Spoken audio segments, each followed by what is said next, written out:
पालघर जिल्ह्यातील वाघोबा घाटात गुरुवारी 9 जुलैला सकाळी 10च्या सुमारास ट्रेलरचे ब्रेक निकामी झाल्याने मोठी वाहतूक कोंडी निर्माण झाली। मनोरकडून पालघरच्या दिशेने जाणारा लोखंडी साहित्याने भरलेला ट्रेलर घाटातील रस्त्याच्या मध्यभागीच अडकून पडल्याने दोन्ही बाजूंनी वाहनांच्या लांबच लांब रांगा लागल्या। सुदैवाने या घटनेत कोणतीही जीवितहानी झाली नाही। सकाळच्या कार्यान्वयेत ही घटना घडल्याने कामावर जाणारे कर्मचारी, विद्यार्थी तसेच इतर प्रवाशांना मोठा मनस्तापाला सामोरे जावे लागले।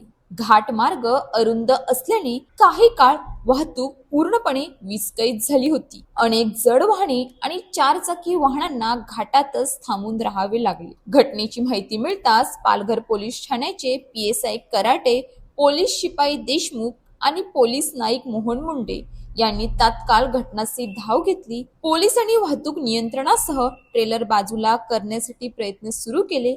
जवळपास अर्धा ते 1 तास अथक प्रयत्न करून ट्रेलर सुरक्षितपणे हटवण्यात आला आणि त्यानंतर वाहतूक हळूहळू पूर्ववत करण्यात आली। या काळात पोलिसांनी वाहन चालकांना संयम बाळगण्याचे आवाहन करत पर्यायी मार्ग उपलब्ध नसल्याने वाहतूक टप्प्याटप्प्याने सुरू ठेवली।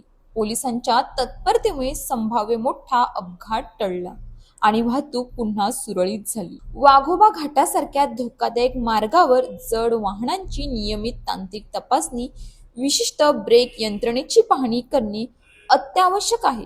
वाहन चालकांची दक्षता आणि पोलिसांची तत्परता यामुळेच मोठी दुर्घटना टळू शकते।